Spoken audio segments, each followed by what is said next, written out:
韩国瑜这里郑重的跟海内外所有支持韩国瑜的好朋友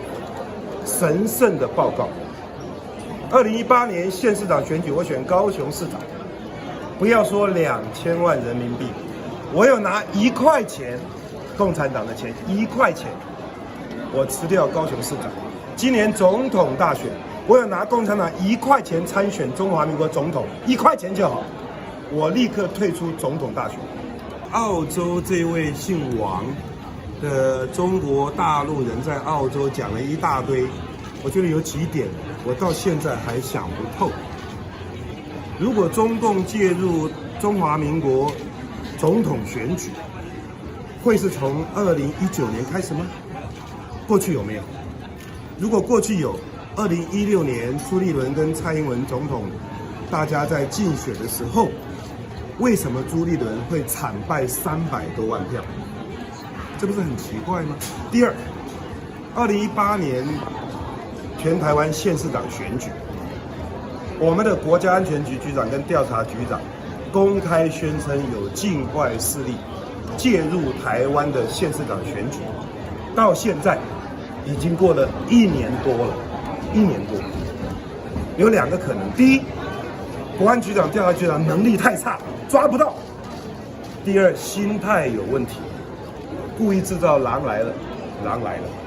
不然怎么回事？已经过了1年多还没有抓到。第三，现在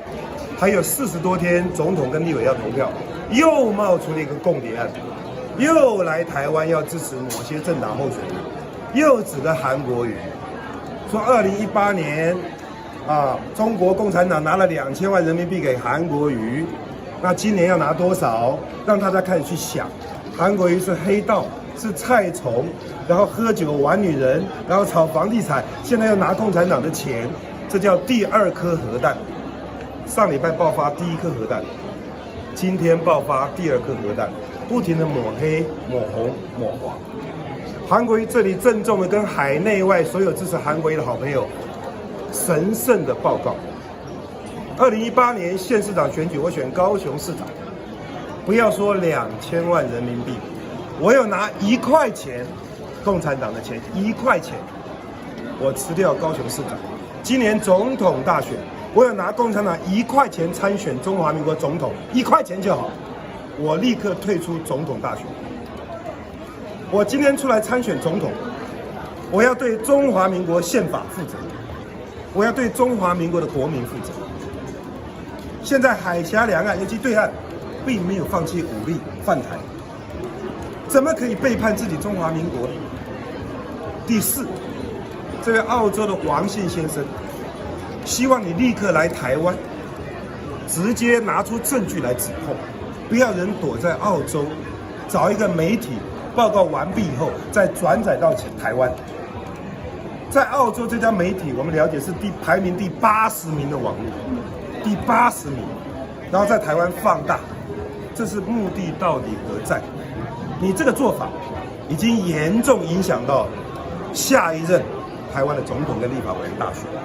第五，我要呼吁所有国家安全局跟调查局司法单位立刻专案调查此案，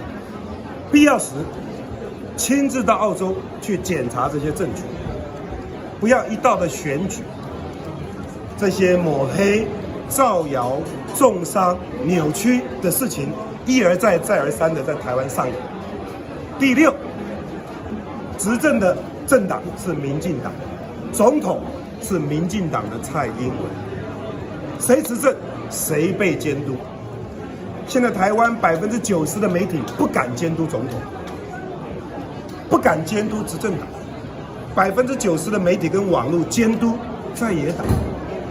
然后又有一个澳洲一个中国人在那边说，中共用媒体来帮助，如果帮助韩国瑜，我会被打成这样又老又黑又瘦吗？这不就是很矛盾吗？所以选举到了，我希望民进党执政，拜托你拿出3年半来的成绩单，告诉台湾人民，请台湾人民继续投民进党1票。你有一张成绩单，你不能拿不出成绩单，用抹黑跟抹红的手段来获得选票，这是不对的，这是违反民主的价值。所以今天澳洲这位姓王的中国人所讲的话，我必须严格的来反驳。这是第2颗假造的核弹爆炸。我再说一遍，我有拿1块钱新台币，中国共产党1块钱新台币，我会退出总统大选。我对不起台湾人民，这不是在开玩笑吗？知道。